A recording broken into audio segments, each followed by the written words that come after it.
नमस्कार जी। हाँ दोस्तों, आप लोग कैसे हैं? चैनल पर नए तो चैनल को जरूर सब्सक्राइब कर सकते हो। आप देख रहे हैं ज्ञानी बाबा। देखिए, खेसारी लाल यादव का आज गाना आया है और जिस गाने का नाम है कन्या बने के परी। भाई ये गाना फिल्म का गाना है, सुपर से ऊपर ये गाना हमको लगा सुनने में एकदम मस्त गाना है, बवाल गाना है भाई। और ये गाना फिल्म का गाना है भाई, समझा? ये गाना फिल्म का गाना है। और कौन सा फिल्म जानता है? श्री 420 फिल्म का गाना है। ये फिल्म कॉमेडी का है लेकिन गाना सुपर सुपर दिया भाई। इस गाना हमको काफ़ी पसंद आया सुनने में। गाना आप लोग भी जाके जरूर सुनिएगा।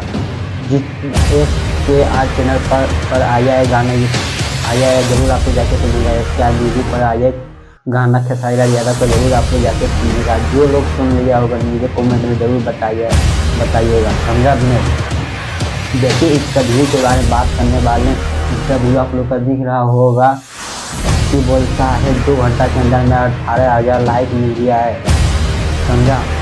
ये गाना सुपर से ऊपर है भाई। ये गाना हमको सुनने काफ़ी पसंद आया। आप लोग जरूर जाके सुनिएगा। जो लोग सुन रहे हैं मुझे कमेंट में जरूर बताइएगा ये गाना आप लोगों का कैसा लगा। खेसारी लाल यादव का गाना, ये फिल्म का गाना, समझा? मिलते हैं किसी नेक्स्ट वीडियो पर। चैनल पर नए तो चैनल को जरूर सब्सक्राइब कर सकते हो।